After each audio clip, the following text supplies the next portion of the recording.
really appreciate you making this interview. Thank you And for having me. yeah, my pleasure. I want to make this super, quick and get right to you because you have an amazing story. You have so much value, and I don't want to talk because people who follow me, my audience, know I love to talk. I love to communicate value, and I love to help people. So, in this interview, I want you to do most of that. So, first off, Okay. you can just give the audience just a quick intro background around yourself. I know usually the hosts will bring up the person, like I said, I don't want to talk today too much. I want you Okay. to have all the shine. Thank you so much. My name is Stephanie Kelly. I have been an ICU nurse since I was 20, almost 27 years. I did receive my associates at an early age at 20, and then my work paid for my bachelor's degree. I am a mother of three beautiful, healthy, strong, amazing children. And I am over 5 years sober, which is a huge blessing in my life. Amen. And I've been able to incorporate that into my image, I would say, or my personality.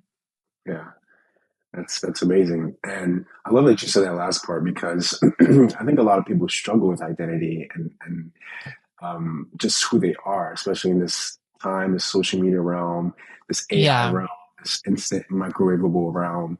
And it's really valuable that you took something that was a struggle for you, something that I'm sure the enemy wanted to use to cripple you. You turned it around, and if you go on your page, you are an inspiration. You are a Uh, clear inspiration. You thank are, and you. that's why we're here. I don't just Yeah.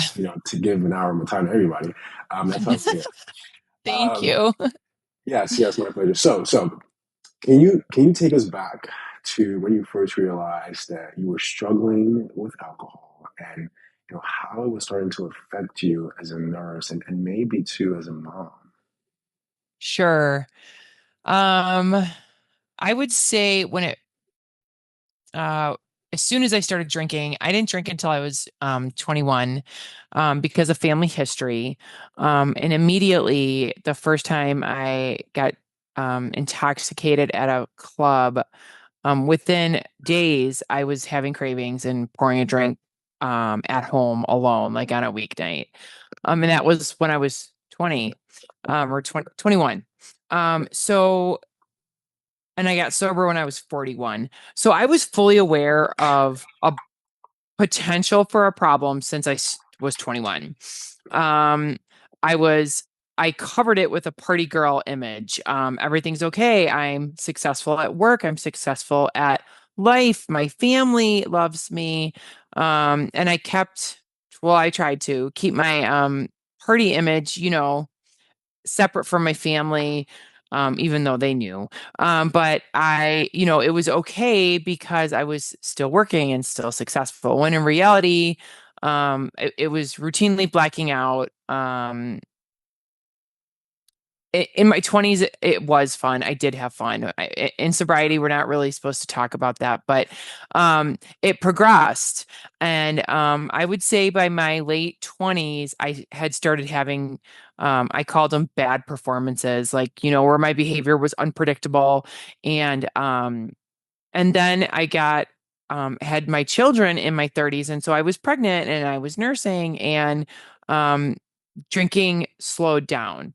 Um, as soon as my third child was born in my late 30s, um, the stress, the overall stress of life, ICU nursing, three children, really accelerated my drinking Yeah. rapidly. It I had always kind of thought that I would bow out gracefully from drinking, that I would just get tired of making an jerk out of myself.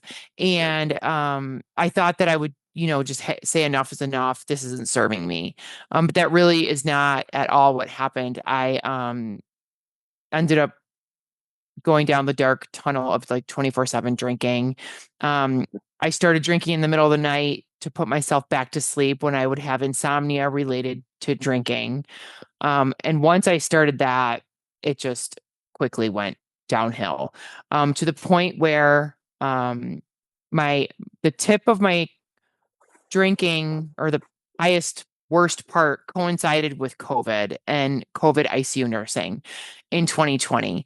And I knew I had to take off work. I mean, I knew as a nurse that I was going to be hospitalized for alcohol withdrawal. I really was just trying to survive the initial outbreak of COVID in Milwaukee, which started in March of 2020. By May of 2020, that was slowing down, and I took a leave of absence from work in May of 2020 to address my drinking. Okay. Okay. And was there like a specific incident that made you realize that you may need to take this leave, or was it just the overwhelming compounding day to day of the effects of the drinking? Yeah. Um, because I had been drinking in the middle of the night, I would start getting withdrawal symptoms by 2 or 3 in the afternoon at work. And so I could no longer make it through a 12-hour shift. Without becoming, I was becoming extremely ill, and we were wearing all the PPE, protective gear, gowns, Wow. sweating excessively Yeah. because of work. And then in addition to that, by the afternoon, I was sweating and shaking from alcohol withdrawal. And so I was becoming massively dehydrated. And I knew that there was a possibility that I could harm somebody. And Yeah. I knew I knew the risks of getting, if somebody found out my condition, that I would could lose my nursing license. And so I took a leave of absence and nobody, not one single person, knew how seriously my drinking had progressed. It was all secret, hiding, lying. Yeah. And my plan was, when I took off that leave of absence, was to get help immediately. Mhm. Um, and instead, it took me several weeks of being at home on my couch drinking 24/7. Much of Jeez. it, much of it is a large blur, unfortunately. Yeah. Yeah. Yeah. Well, first off, I just want to um, tell you that I strongly respect you for, just having the awareness to say, hey, I need to, take a step back because just what you said illuminated something to me. How many other nurses or healthcare providers were going through a similar issue, and they had the guise of COVID to Mm. cover the symptoms and cover the outward manifestations of their struggle. And it could be easily misinterpreted. Oh, she's just stressed. She's working 15 hours. She's shaking, dehydrated. Oh, we're all feeling the same. And nobody is seeing that she's having withdrawal right now. Yeah. And wow, that's wow. Because during COVID, I actually worked at MedStar Hospital towards the end of COVID. They brought me Okay. in to help coach the nurses and help them with the burnout. Um, Yeah. so I know that there was a lot of institutions and hospitals had increased medical errors, Hmm. and obviously it was attributed to the overworked nurses, super stressed, super Yes. dehydrated, super malnourished, and it made sense. But Yes. I wonder the percentage of nurses and other, acute providers were struggling with some form of abuse, substance abuse, withdrawal from that substance. Hmm. And it's Hmm. it's wow, that's really mind-boggling for me right now because I'm speaking to someone that was going through it and had the courage to not to step back, to step away. But how many other people didn't have that same courage and maybe yes contributed to that ratio of increased medical errors. Yeah. Wow. Um, I think across the world, it was substance use increased massively during COVID because people Yeah. were stuck at home and they were parenting at home, and like there were memes and jokes about starting drinking at 10 a.m. Like it was funny, but for people that were really struggling, and then meetings shut down, and then Yeah. Zoom meetings started, but there was like a month lag, I believe, approximately. I don't have exact data, but you know in-person meetings shut down, and Yeah. people were relapsing left and right. My Yeah. therapist, um went from one or two clients and about to retire to back to 40 hours a week because people were Yeah. reaching out for therapy over the phone because Zoom meetings were shut down. And then Zoom meetings started. And I actually am a Zoom baby um, for my recovery program, my 12-step program. Um, people that had been in sobriety for a long time in my 12-step program hated the Zoom meetings. They were like, it's not like in person. We don't get hugs. It's not the same. Yeah. But for me, that was all that I had ever known. I had been to a few in-person meetings at treatment, and once they opened up, back once the world started functioning again, I had Yeah. been to several in-person meetings, but even still to this day, the majority of my meetings are on Zoom because it allows me to make so many more meetings time-wise and schedule-wise with my children and work than I could make it to at a brick and mortar meeting. Yeah. So I can, if I get 30 minutes on Zoom on my way to work, that's that's filling my head with the right mindset to go into my day. And if I'm making lunches, I can do it in the morning when I'm at home. Yeah. Um, and so Zoom for me has really been an amazing gift. And for me, I absolutely do feel like it is just as good as for me for as an in-person Yeah. meeting. Yeah, Yeah, absolutely. And I love that optimistic mindset because sure, there's some people who just like they can't get out of their way of not having that in-person type of connection. And sure, yes, obviously being in person, there are some, variables that we can't have over Zoom. But I think right. at its core, the essence of being able to communicate, being able to transfer sentiments, value, I think that's Mhm. still being able to be had through a Zoom communication, right? And it's just Yes. I like that mindset of okay, I'm still able to get value. I'm still able to get therapy. I'm still able to get support and help in a convenient time frame for me because you have children and you're still working, and that's much Yes. better than okay, I got 10 support meetings this week versus I only made one in-person brick and mortar because of my schedule, and maybe it led to me making a poor decision because I didn't have that much support, right? So Exactly. I think people who are watching or listening, um, being open-minded Mhm. and understanding your situation and understanding the time and season that you're in, and maybe this season you need to have way more Zoom meetings. You need to have support over the phone. You need to have support over whatever telecommunication you have access to, if that's what's going to build you up in that time and season until you have the autonomy and have the capacity to be able to make in-person brick and mortar meetings, right? Correct. Yes. Yeah, I used every option available to me for support in early yeah, sobriety. I mean, I was going to meetings, I had my own therapist.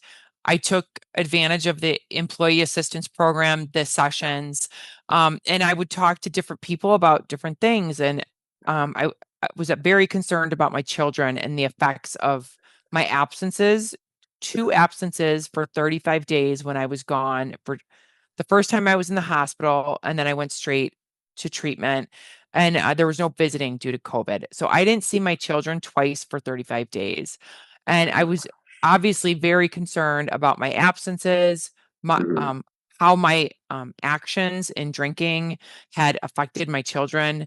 And so I talked to therapists about that and things that helped me improve parenting skills. And by no means am I perfect, but um, it gave me tools to reach out and try to communicate better and leave yeah, open-ended questions for my kids and just say that therapy is there if you need it. There is support if you need it.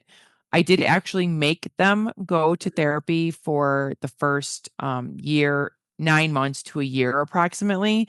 mhm, Um, and the therapist really said they were doing fantastic. So I have pamphlets about Al-Anon and Alateen, and I routinely remind them that things are available if they feel they need it. Um, or therapy. There's therapy at school. I would get you an outside therapist because I don't ever want to feel or for them to feel that they weren't offered with like the proper healing strategies. So to make the point that I'm trying to make is employee assistance is available. Um, the Zoom meetings that make us able to make meetings are available. And this brings me to another topic. Why so many nurses, not just nurses, healthcare professionals, pharmacists, doctors, Yeah. um, pilots, truck drivers, anyone who has a state license to practice their profession. Um, People often feel scared to reach out for help because they fear that they're going to lose their license just by admitting you have a problem. Um, and Yeah. in my experience, I know people have had other experiences, but in my experiences, I had been at my job for at least 10 years when all of this happened. And so I have had nothing but amazing and fantastic support from my work, um, my coworkers, upper management. Um, we had right after all my stuff became open, out in the open. Like a year before that, we had actually had a nurse who passed away from her alcoholism, and she was a young mother with 3 children. And so, there were many people that were like, "We can't lose another one." Like, and they Yeah. were very, very supportive of my absences, of paperwork that needed to be done. And nurse managers, like all of us, are already extremely busy, and so for like, I had to give them more work, which I felt and still feel terrible about. But if they knew that they had to do it if they wanted me to get sober and continue being a nurse, and I knew I had to do it to achieve those goals. And so I had my job was waiting for me. The first After rehab the first time in June of 2020, I was off 5 months. I had a seizure. Um, Gosh. a- and because of COVID, I could not get into a neurologist. They wanted me cleared by a neurologist before I came back to work. And so I received short-term disability for 5 months. That was 5 months that I was struggling to get sober, working on myself, working, as much as I could, the program. Um, and my job was waiting for me. I never had a concern like that I'm going to lose my job or that they're not going to hold it for me. Um, Upper management, all the way up to like the executive director of the hospital, Yeah. knows my situation and has been amazingly supportive. So, um, for people to know, this is what like I want to stress. I don't know the exact laws, but I do feel that there are things in place that protect you, and your license from admitting that you have a problem and getting the help that you need. I have at my work, there was another nurse who they also supported in Hmm. her sobriety journey. Um, they offer employee assistance, and now that like after COVID and like you mentioned, they hired you to come in for health and wellness purposes. They're Yeah. acknowledging that these things do exist. And the statistics back it up and say that up to 15% of nurses suffer from some type of substance abuse. So I want to encourage people to reach out and to use those, like even if you don't feel comfortable coming forward to your manager, you could call employee assistance. You Yeah. could start the process. I've even heard stories of some employers helping people get into a treatment facility or picking them or making sure that it's available with your insurance plan. So that's what I really would like to stress, that just because you have a substance abuse problem does not mean that you're automatically going to lose whatever license it is that you're worried about. Yeah, yeah, and I think that's really important. Number one, I just want to, you gave a lot of value there. Number one, I wanted to say how much I appreciate the fact that, throughout that initial process of sobriety and when you were kind of like, um, you were taking a step back from work to get that help, that, your children were in the forefront of your mind. You're thinking about therapy for your children. You're thinking about, the communication. And I mean, I haven't communicated with a lot of people who have been in this journey of sobriety, but just from watching TV and hearing stories, like I know that's Yeah. something I don't really hear much of. It's actually quite the opposite. That the children or family members get wrecked, And to hear that you had such, intentfulness and intentionality in, keeping them okay, I really do respect that. Right? I really do appreciate that. Thank And I'm you. sure they did. And it'll pay dividends as they get older. Like, wow, mom really, she's a human being, right? Everybody has a struggle. Everybody, the Bible says everybody has a thorn that they deal with. And the fact that Hmm. while you were dealing with your thorn, you still had that motherly instinct to care for your children. I love that, and I really appreciate that. Thank you. And please, can you share the hospital? I don't know if you're still working there, but that you were working at while you were going through that, because I've been coaching nurses for the past 5 years, and the amount of nurses that I hear, like, I'm drinking like 5, 6 days a week. Oh, it's no problem. 2 glasses of wine. Yeah, that's a problem. And Yeah. the amount of case, and that's just on the low end. I've heard so many other things, so many other laundry list of drugs that these healthcare workers are taking. And yeah, there's a huge fear of um, reporting that, because I know that a lot of these licensing and credentialing entities can be predatory and Yeah. can place restrictions and can just, and it's a lot of fear mongering as well. But it's Yeah. really refreshing to hear that, especially what state you're located in, that if you report this, that you will be okay.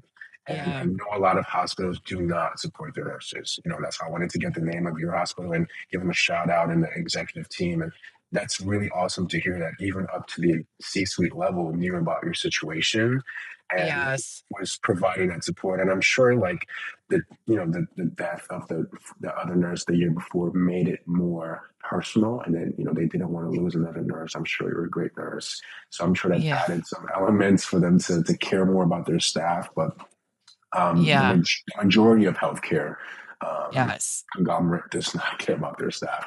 And yeah, I just, if you can give them, the name of that uh, hospital, so we can just. Sure.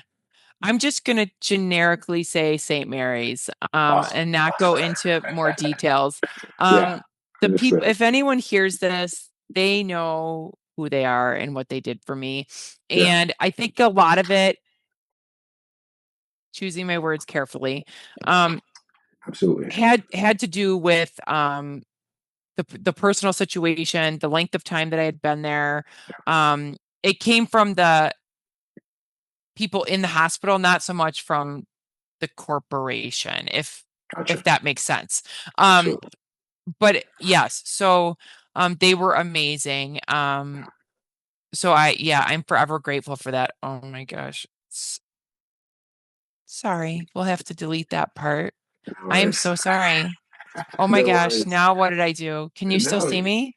yeah, I can see you're totally fine. Hey, life happens, and I'm sure that our audience will appreciate the authenticity. Hey, this is a mom of 3 kids, guys.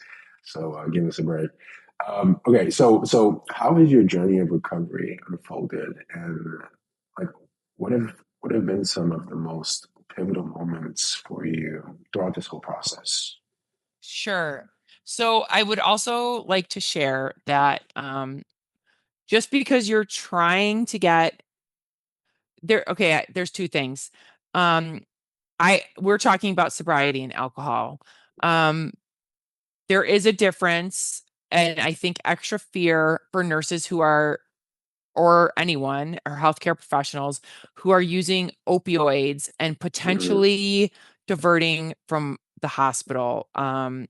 Because of the nature of that, their consequences are different.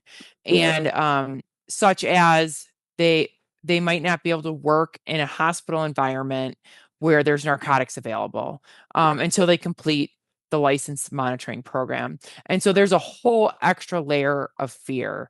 And I sympathize with that. And whenever I have a moment of self pity over the consequences, which I will get to, um, I'm always reminded that it could be worse. It could be way worse, because if I would have had to leave my job in the ICU as a float pool nurse and gone to work, say at a clinic that didn't have narcotics, it would have been a pay cut for me because of the ICU nursing and the float pool nursing. So it could have. it could always be worse. So I'm full of gratitude that I have the opportunity to prove my sobriety because of this nurse monitoring program. So what was the question that you just asked? So, how has the recovery kind of unfolded for you, and what were some key pivotal moments throughout this process? Okay. Um, the recovery has not been one straight linear line. It is full of curves and Yeah. turns and unexpected massive detours. Um, my sobriety journey started in June of 2020, and I struggled for 6 months. I drank within days of coming out of rehab the first time. I don't, even though I knew I had to get sober and I wanted to get sober, there's still, I think, there was still some part of me thinking that I was going to like learn how to drink and control it and not, and somehow be able to drink normally, which is what keeps so many people going and trying to control it, which really is mental gymnastics, is exhausting. And Yeah. then you end up over drinking and making an jerk out of yourself when you were trying to moderate and be good. And it goes down this dark spiral. So, um, I had a few, I don't know, 2 or 3 one-day lapses in the first 6 months of well, I drank immediately for several days. And then I went to my doctor and I got a medication, naltrexone, which also is known to help curb alcohol cravings. And it did.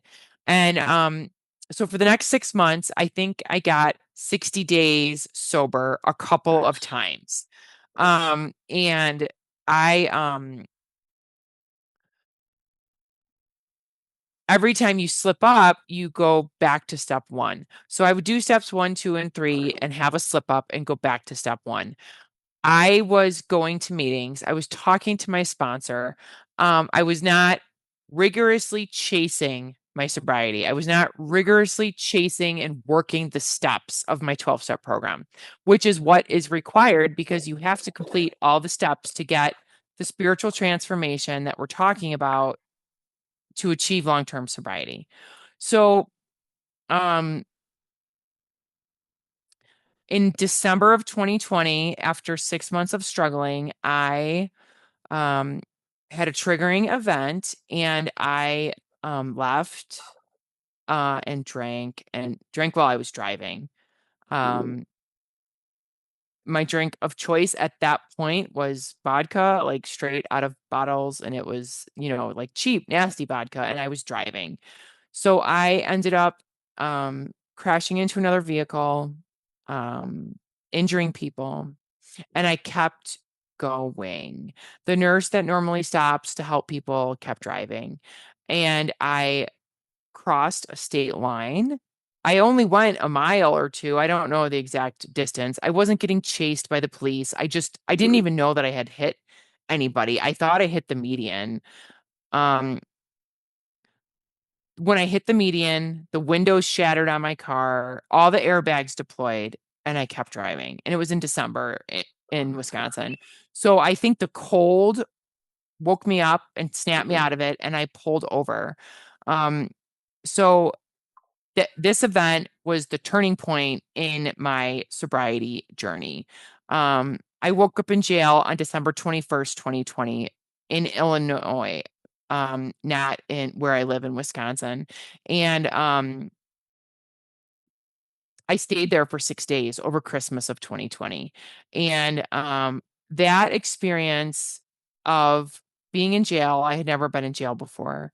Um, being away from my children, missing Christmas, being in jail, finding out that I injured people and not immediately knowing the extent of their injuries. So I knew that they were injured and that they were taken to the hospital, and that was all that I knew. So with my nurse brain going crazy, I'm thinking like brain trauma, injury, death, internal bleeding.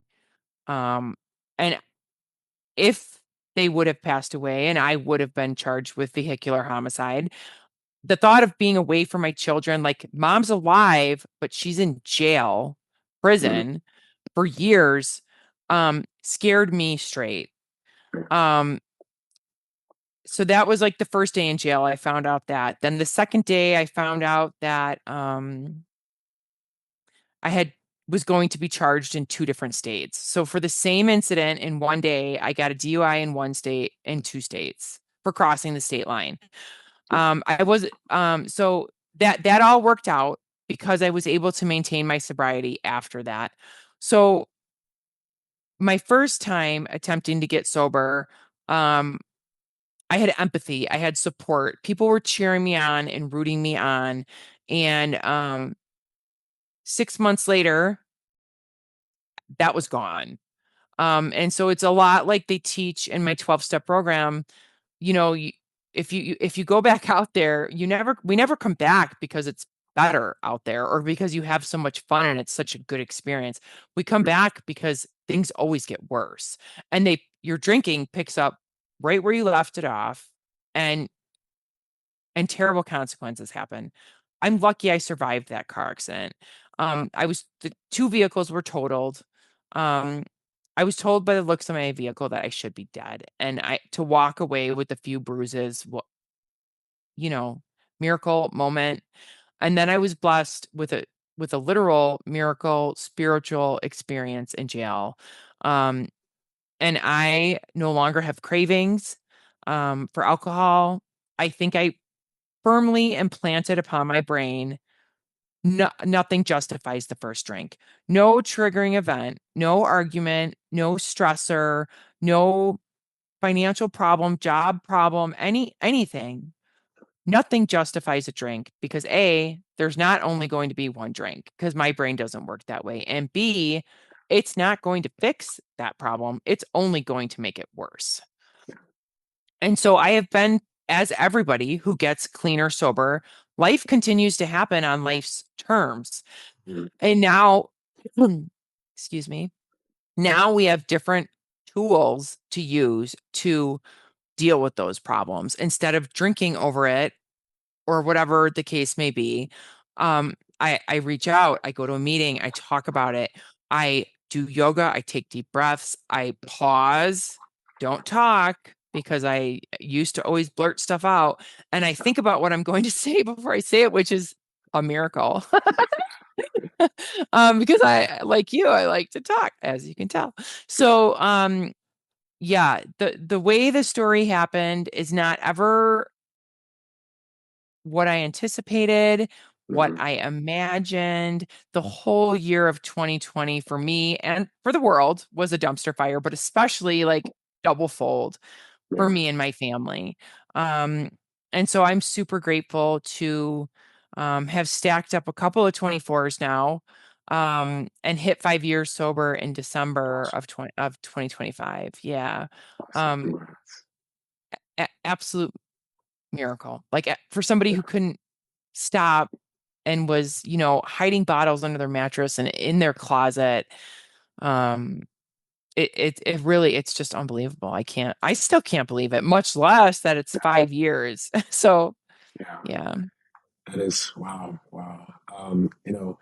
Sometimes it does take those crazy experiences yeah, to kind of like shake off, what we're going through and get us back focused straight. And I don't know, it's something about being in prison that like wakes people up. Paul was in yeah. prison and wrote amazing, amazing letters. Martin Luther King was in prison. Nelson Mandela. I mean, some really key pivotal people in time generated a lot of value from prison.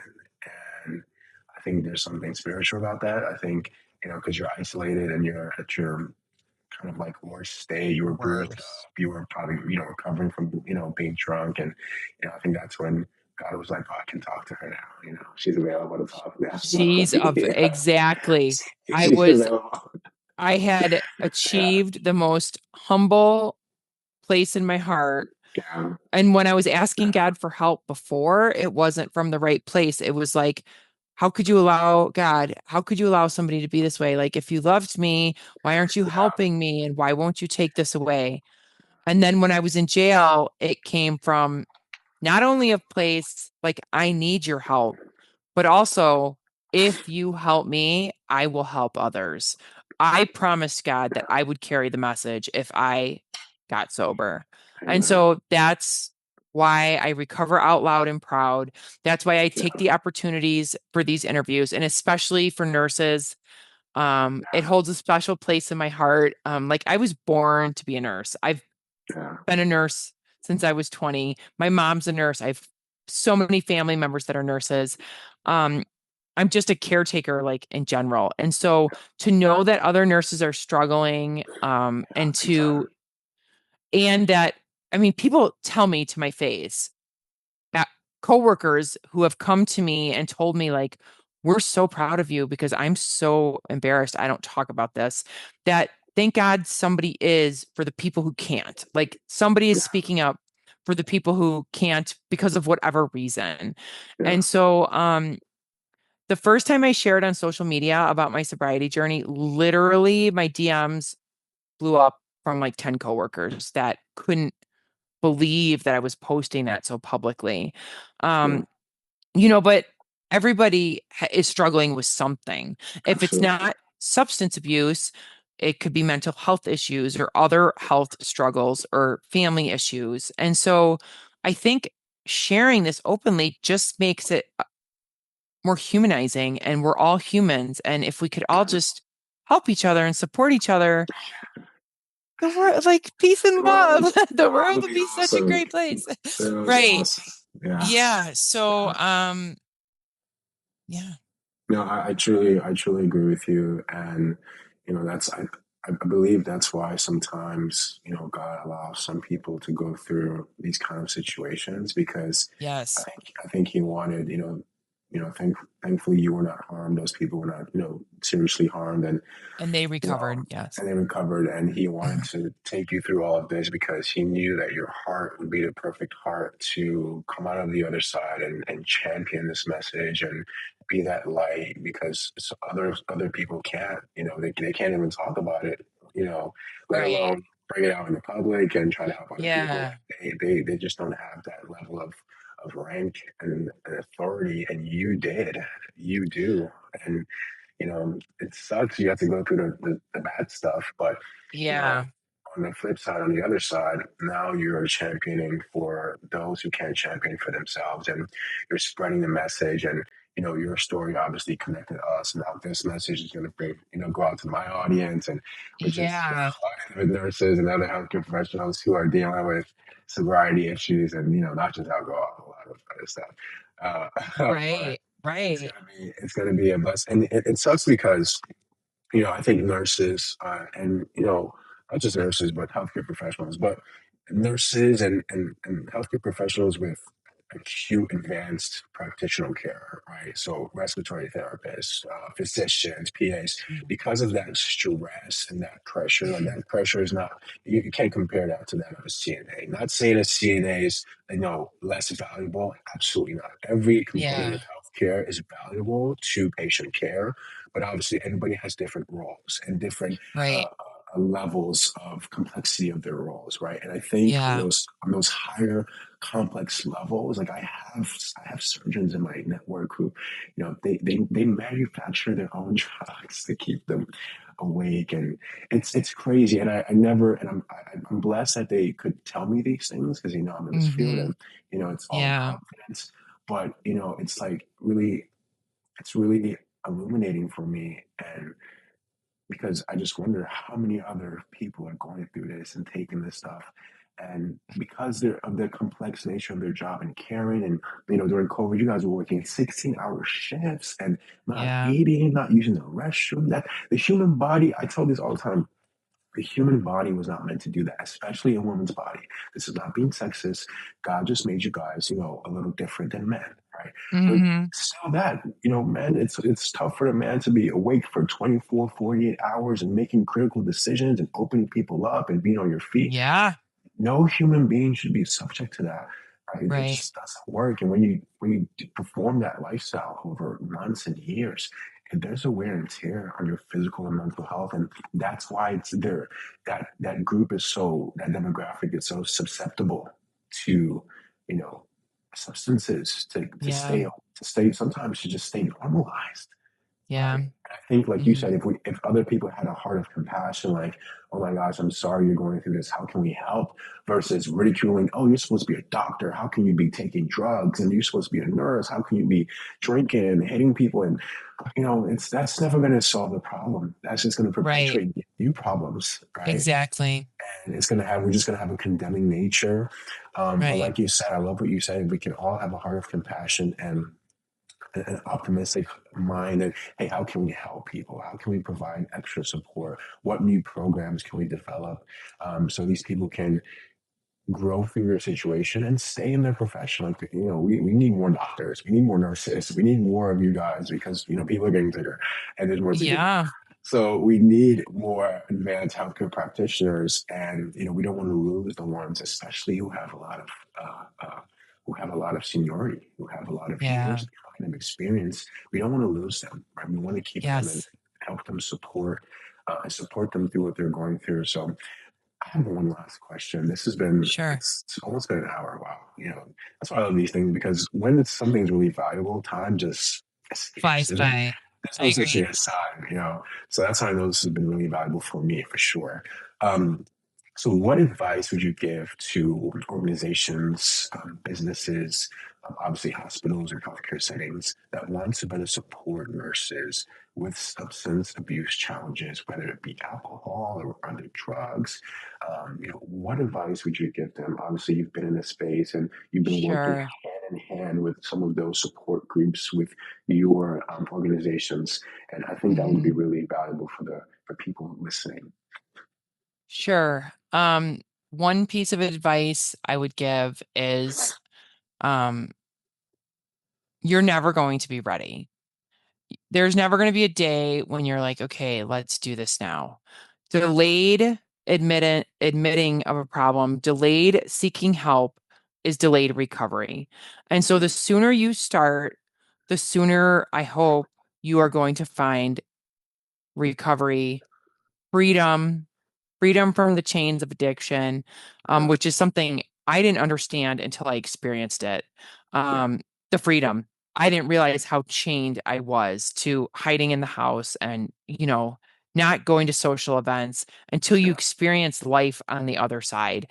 It really is, obviously it's difficult. It's a hard road to walk. It requires deep, deep emotional inner evaluation. But all of that effort and work is so worth the outcome in sobriety. You just can't understand it unless you went through it, unless you went down a deep, dark rabbit hole of addiction.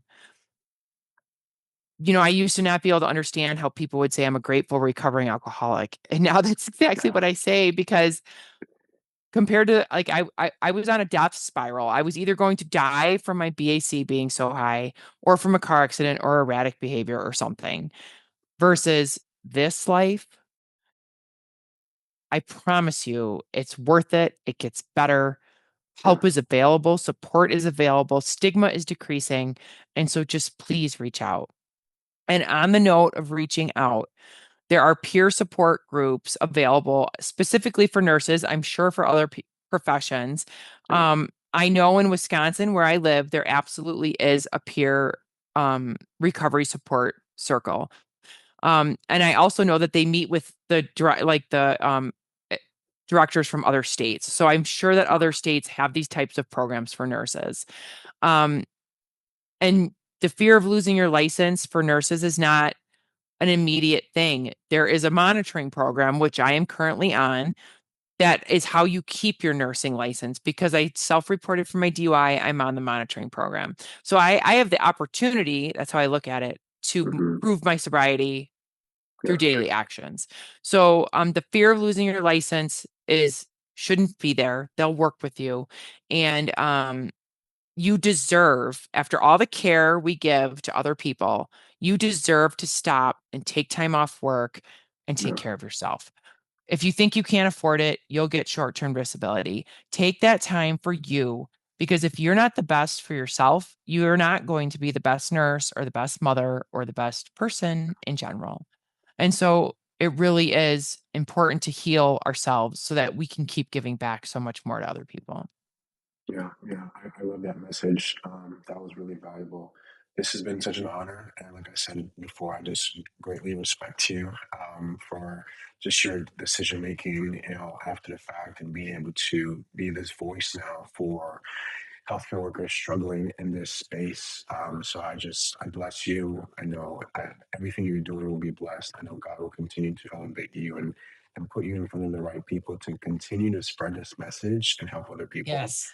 My wife is a nurse. My mom is a nurse. My brother's finished up nursing school. My dad's a lab scientist. So I know too. I know Yes. it's not easy.